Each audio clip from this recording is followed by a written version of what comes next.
God's plan of salvation began in a family. So God didn't come to earth as people perhaps expected, right? On clouds amid trumpet blasts preceded by angels. But rather, God became a human being, born into a family. Mary and Joseph received him. They nourished him. They taught him what he needed to learn to be successful in life. Since we, as Christians, try to imitate Christ, so as families, the Holy Family is our model for imitation. And yet I think that can sometimes be hard, as we tend to often idealize the Holy Family as if they were preserved from any of the struggles and difficulties that your families and mine deal with.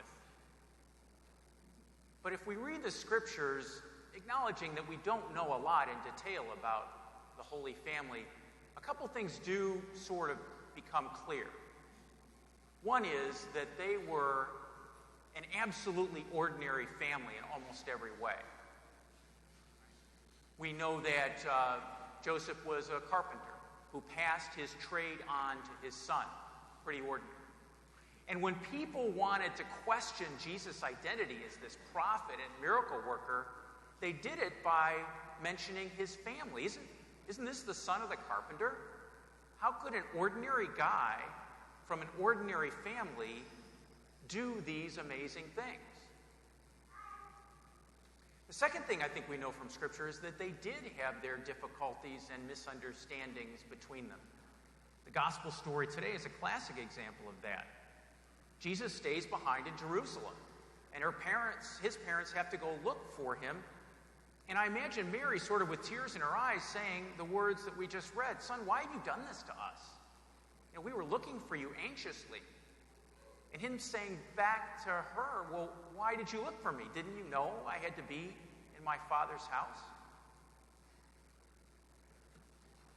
I think the lesson for us and for our families today is threefold. One is they did have their difficulties and their misunderstandings. What makes them the model family for us is not that they were preserved from that, but in the midst of all that and struggling through that, as we just heard in that dialogue, they come to a greater understanding of each other in that reconciliation. They become actually stronger as a family through the difficulties that they pass through. Second, Jesus was a difficult character. The prophecy of Simeon in the temple promises that to Mary, that she is going to suffer because of who he becomes. And I have no doubt that Mary was sometimes even disappointed in him as she would get these reports about the trouble that he was getting into as he wandered around. And then imagine what she might have felt as he dies, kind of a failure, right?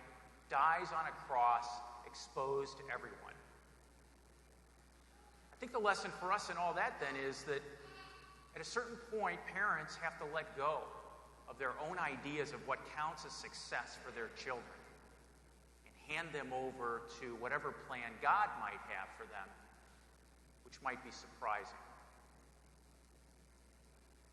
And finally, God also saves us through our families. Everybody thinks they've got the only crazy family. We've all got crazy families.